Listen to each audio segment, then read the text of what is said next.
Friends, welcome to Preejasamayal. இன்றைக்கி நம்ம Sunday special non veg recipe தான் பார்க்க போகிறேன். மட்டன் வச்சு நான் இன்றைக்கி கோலா உருண்டையும் மட்டன் குழம்பும் பண்ணியிருக்கேன். அதை இப்போ எப்படி பண்ணலான்னு நம்ம வீடியோக்குள்ளே போய் பார்க்கலாம்.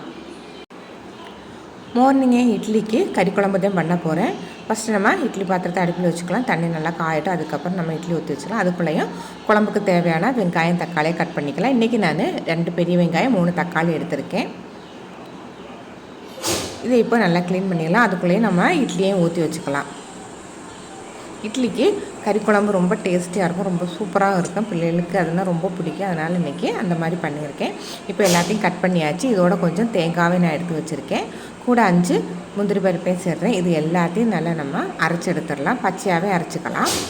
ஃபஸ்ட்டு நம்ம அரைக்கும் போது தண்ணி ஊற்றாமல் கொஞ்சம் அரைச்சி எடுத்துக்கலாம். ஏன்னா தேங்காய் எல்லாம் அரைக்கிறதுக்காக தண்ணி ஊற்றாமல் அரைச்சிட்டு அதுக்கப்புறம் கொஞ்சம் அரைவட்டோன்னா கொஞ்சம் தண்ணி ஊற்றி நல்லா ஃபைன் பேஸ்ட்டாக அரைச்சி எடுத்துடலாம்.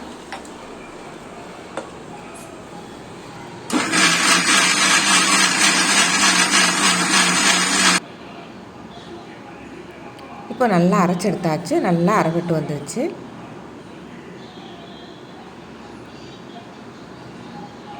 அடுத்து நம்ம இதுக்கு தாளித்து விட்டுக்கலாம்.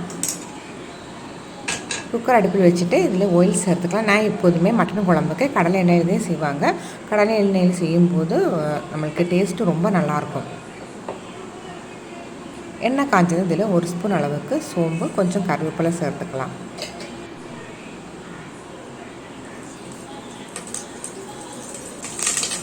இது ரெண்டையும் சேர்த்து கொஞ்சம் பொரிஞ்சு வந்தோடனேயும் இஞ்சி பூண்டு பேஸ்ட்டையும் இதில் சேர்த்துக்கலாம். நான் இன்றைக்கி இதில் 1.5 ஸ்பூன் அளவுக்கு இஞ்சி பூண்டு பேஸ்ட்டு சேர்த்துருக்கேன். இதெல்லாம் நல்லா வதங்கி வந்துருச்சு. இப்போ இதில் நம்ம அரைச்சி வச்சுருக்கிற பேஸ்ட்டை சேர்த்துக்கலாம். பச்சையை நம்ம அரைச்சதுனால கொஞ்சம் நல்லா வதக்கி விடணும். அப்போ தான் அதோட பச்சை வாடை எல்லாம் இல்லாமல் நம்மளுக்கு குழம்பு நல்லா டேஸ்டியாக இருக்கும். இப்போ அது ஒரு பக்கம் வதங்கிட்டு இருக்கிறதுக்குள்ள நமக்கு இட்லி வந்துருச்சு. இதை நம்ம எடுத்து வச்சிடலாம்.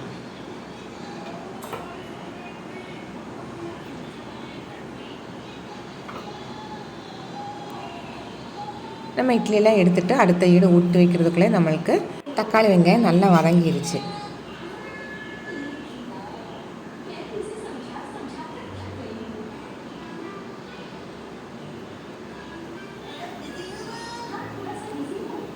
அடுத்து நம்ம இதில் மசாலா எல்லாம் சேர்த்துக்கலாம். இன்றைக்கி எங்கிட்ட குழம்பு மசாலா இல்லை, அதனால் நான் இன்றைக்கி இதில் மிளகாய்த்தூள் 2 ஸ்பூன் சேர்க்குறேன். குழம்பு மசாலா இருந்தால் நீங்கள் குழம்பு மசாலா சேர்த்துக்கோங்க. அடுத்து இதில் 1/2 ஸ்பூன் அளவுக்கு மஞ்சள்தூள் சேர்த்துக்கலாம். 2 ஸ்பூன் மல்லிப்பொடி, 1/2 ஸ்பூன் கறி மசாலா பொடி. இது எல்லாத்தையும் சேர்த்த பிறகு நம்ம தேவையான அளவுக்கு உப்பையும் சேர்த்துக்கலாம். எல்லாத்தையும் நான் மட்டனை வேக போட்டு போட போகிறதில்ல, எல்லாத்தையும் ஒன்றாவே வேக வைக்க போகிறேன். கொஞ்சம் 2 விசில் எக்ஸ்ட்ரா விட்டாலே நம்மளுக்கு எல்லாத்தையும் சேர்த்து வைக்கும்போது ரொம்ப டேஸ்டியாக இருக்கும். நம்மளுக்கு சீக்கிரமாக வேலை முடிஞ்சிடும். இப்போ எல்லாம் நல்லா வதங்கிடுச்சு. இதில் இப்போ நம்ம எடுத்து வச்சுருக்கோம் மட்டன் சேர்த்துக்கலாம். இன்றைக்கி நான் 1/2 கிலோ மட்டன் தான் எடுத்திருக்கேன். அதை இப்போ இதோட சேர்த்து நல்லா கலந்து விட்டுக்கலாம்.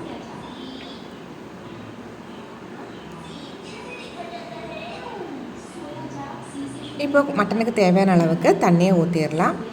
காலையில் டிஃபனுக்கும் மத்தியானம் சாப்பாடுக்கும் சேர்த்து நம்ம செய்கிறதுனால கொஞ்சம் எக்ஸ்ட்ராவே குழம்பு வேணும். அதனால் கொஞ்சம் மசாலாலாம் சேர்த்து நான் போட்டிருக்கேன். அதனால் தண்ணியும் கொஞ்சம் எக்ஸ்ட்ரா ஊற்றிக்கலாம்.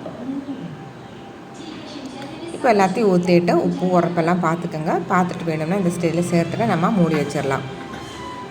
விசில் நான் இன்றைக்கி ஒரு 7 விசில் விட்டு எடுத்திருக்கேன். ஏன்னா எல்லாம் ஒன்றா போட்டு வைக்கிறதுனால கொஞ்சம் வேகிறதுக்கு லேட்டாக, அதனால் விசில் கொஞ்சம் 7 விசில் விட்டு வரைக்கும் விட்டு எடுக்கலாம்னு நினச்சிருக்கேன். வந்துட்டு இருக்கிறத சாப்பாடுக்கான உலையை வச்சிடலாம். எல்லா வேலையும் ஒரே தான் முடிச்சதுனால நம்மளுக்கு கொஞ்சம் ஃப்ரீ ஆயிரும். நம்ம என்ன ஆனாலும் அடுப்பிலேருந்து வேலை பார்க்கதே போகிறோம். அப்போ நம்ம டிஃபனையும் சாப்பாடையும் ஒன்றாவே நம்ம முடிச்சுக்கலாம். இப்போ தண்ணி நல்லா கொதிச்சிருச்சு. அதுலேருந்து கொஞ்சம் தண்ணி எடுத்து வச்சுட்டு நம்ம அரிசி சேர்த்துக்கலாம். அரிசி இன்றைக்கி நான் சிவப்பு அரிசி தான் சேர்த்துருக்கேன். இது வேகிறதுக்கு கொஞ்சம் லேட் ஆகும். அதனால் இதை நம்ம வச்சுட்டு ஒரு குக்கர் இருக்குது, அதுக்குள்ளே நம்ம தூக்கி வச்சோன்னா நம்மளுக்கு அது பாட்டுக்கு வெந்துக்கிட்டே இருக்கும். இப்போ நல்லா ஒரு 10 நிமிஷம் கொதிச்சோன்னே நம்ம இந்த குக்கரில் வச்சிடலாம். இது ரைஸ் குக்கரு. இதுக்குள்ளே தூக்கி அப்படியே வச்சிடலாம். நம்மளுக்கு இது கரண்ட் எதுவுமே தேவையில்லை. அப்படியே வச்சு மூடி வச்சிட்டிங்கன்னா நம்மளுக்கு இது வேகிறதுக்கு கொஞ்சம் லேட் ஆகும். அதனால் நம்ம அப்படியே வச்சுட்டேன். நம்ம வேலையெல்லாம் முடிச்சுட்டு நம்ம எடுக்கும்போது கரெக்டாக இருக்கும். கரெக்டாக இது வேகிறதுக்கு மட்டை அரிசினால வேகிறதுக்கு ஒரு 2 மணி நேரம் ஆகும். இது அப்படியே இருக்கட்டும். இப்போ மட்டன் குழம்புக்கு விசிலெல்லாம் வந்து நல்லா அடங்கிடுச்சு. இப்போ இதை நம்ம ஓப்பன் பண்ணி பார்க்கலாம்.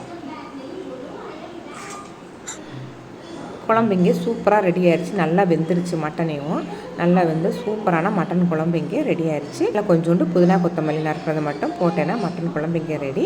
இனி இட்லி கூட சேர்த்து சாப்பிட வேண்டியதுதான். இட்லிக்கு இது சூப்பராக இருக்குது. இட்லி தோசைக்கு காலையில் கறி குழம்பு வச்சு சாப்பிடணும். ரொம்ப ரொம்ப நல்லாயிருக்கும்.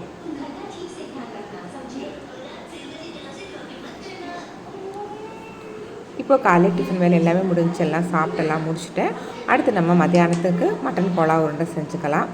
அதுக்காக ஒரு பாத்திரம் அடுப்பில் வச்சுருக்கேன். அதில் இப்போ கொஞ்சம் ஆயில் சேர்த்துட்டு கொத்துக்கறியை போட்டுக்கலாம். இது நம்மளுக்கு கடையில் சொன்னேன்னா இந்த மாதிரி பொடி பொடியாக கட் பண்ணி கொடுத்துருவாங்க. இல்லாட்டி எலும்பில்லாத கறியை வாங்கிட்டு வந்து மிக்சியில் போட்டு நம்ம அரைச்செடுத்துடலாம். இப்போ இதில் 4 ஸ்பூன் அளவுக்கு மஞ்சள்தூள், 1 ஸ்பூன் அளவுக்கு மிளகாய்த்தூள், தனி மிளகாய்த்தூள் சேர்த்துருக்கேன். 1/2 ஸ்பூன் கறி மசாலா பொடி சேர்த்துக்கலாம்.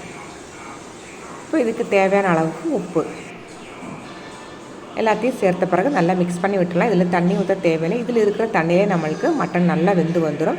அப்படி வேகலைன்னா நீங்கள் கொஞ்சமாக மட்டும் தண்ணி ஊற்றுக்கலாம். ரொம்ப தண்ணி ஆயிடுச்சுன்னா நம்மளுக்கு மட்டன் கோலா உருண்டை செய்யும்போது அது பிரிஞ்சு போயிடும். நல்லா தண்ணி இல்லாமல் நல்லா ட்ரையாக தான் இதை எடுக்கணும்.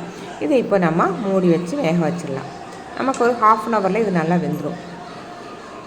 இப்போ மட்டன் நல்லா வெந்துருச்சு. இல்லை தண்ணியெல்லாம் எதுவுமே இல்லை, நல்லா ட்ரையாக எடுத்துருக்கேன். இந்த மாதிரி ட்ரையாக எடுத்துக்கோங்க. இது நல்லா ஆறின பிறகு நம்ம ஒரு மிக்ஸி ஜாரில் போட்டு அரைச்சி எடுத்துக்கலாம். இப்போ நல்லா அரைச்சது எல்லாமே ஒரு பவுலுக்கு மாற்றியாச்சு. இதில் பொடியாக நறுக்குனா பெரிய வெங்காயத்தை சேர்க்கலாம். ரொம்ப பொடியாக நறுக்கிக்கோங்க, பெருசாக நறுக்காதுங்க. அப்புறம் நம்மளுக்கு உருண்டை பிடிச்சி எண்ணெயில் போடும்போது அது பிரிஞ்சு போயிடும். அதனால் ரொம்ப பொடியாக நறுக்கிக்கோங்க. பொடியாக நறுக்குனா கொத்தமல்லியை கூட சேர்த்துக்கலாம். இதில் இப்போ நான் பொட்டுக்கடலை மிக்சியில் அரைச்சி எடுத்து வச்சுருக்கேன். நல்லா ஃபைன் பொடியாக அரைச்சி எடுத்து வச்சுக்கோங்க. அதையும் நம்ம இதோட சேர்த்துடலாம். ஏற்கனவே நம்ம உப்பு இதில் போட்டு வேக வச்சுருக்கேன். உப்பை பார்த்துக்கோங்க. உப்பு தேவைப்பட்டால் கொஞ்சமாக இந்த ஸ்டேஜில் சேர்த்துக்கோங்க. இப்போ இதில் 1 ஸ்பூன் அளவுக்கு இஞ்சி பூண்டு விழுதையும் சேர்த்துக்கலாம். எல்லாத்தையும் சேர்த்து நல்லா மிக்ஸ் பண்ணி விட்டுடலாம்.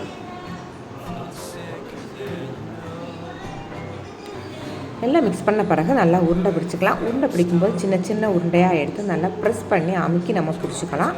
அப்போ தான் நம்மளுக்கு நல்லா பால்ஸு சூப்பராக வரும். அதனால் இந்த மாதிரி நல்லா உருண்டை பிடிச்சி எடுத்து வச்சுக்கலாம். இதே மாதிரி எல்லா உருண்டையும் நம்ம பிடிச்சி எடுத்து வச்சுக்கலாம். இப்போ எல்லாமே உருண்டை பிடிச்சி எடுத்து வச்சாச்சு. இப்போ ஒரு பாத்திரம் அடுப்பில் வச்சுருக்கேன். இதில் ஆயில் சேர்த்துக்கலாம். ஆயில் கொஞ்சம் எக்ஸ்ட்ராவே சேர்த்துக்கோங்க. நல்லா இது பொரிச்சு எடுக்கிறதுக்கு. ஆயில் நல்லா ஹீட் ஆகணும். நல்லா ஹீட் ஆன பிறகு தான் நம்ம கோலா உருண்டையெல்லாம் இதுக்குள்ளே சேர்க்கணும். சேர்த்த பிறகு கொஞ்சம் நேரம் ஆனோடனேயும் நம்ம இதை மெதுவாக திருப்பி விட்டுக்கலாம். இப்போ கோலா உருண்டைக்கு ரெடி ஆயிடுச்சு. ஏற்கனவே நம்ம மட்டன் வேக வச்சு போட்டதுனால சீக்கிரமே நம்மளுக்கு ரெடி ஆயிடும். இதை இப்போ எடுத்துடலாம். உருண்டை எல்லாமே சூப்பராக வந்துருச்சு பாருங்கள். எதுவுமே புரிஞ்சு போகல, நல்லா வந்துருச்சு. இப்போ இதில் நம்ம மீதி இருக்கிறதே போட்டு எடுத்துடலாம். இங்கே கோலா உருண்டை சூப்பராக ரெடி ஆகிடுச்சு. ரொம்ப ரொம்ப டேஸ்டியாக இருக்கும். இதை வீட்டில் ட்ரை பண்ணி பாருங்கள். ட்ரை பண்ணி பார்த்துட்டு எப்படி இருக்குன்னு ஃபீட்பேக் எனக்கு சொல்லிடுங்க. வீடியோ பிடிச்சிருச்சுன்னா லைக் பண்ணுங்கள், ஷேர் பண்ணுங்கள். ப்ரீஜா சமையல் சேனலை சப்ஸ்கிரைப் பண்ணிடுங்க.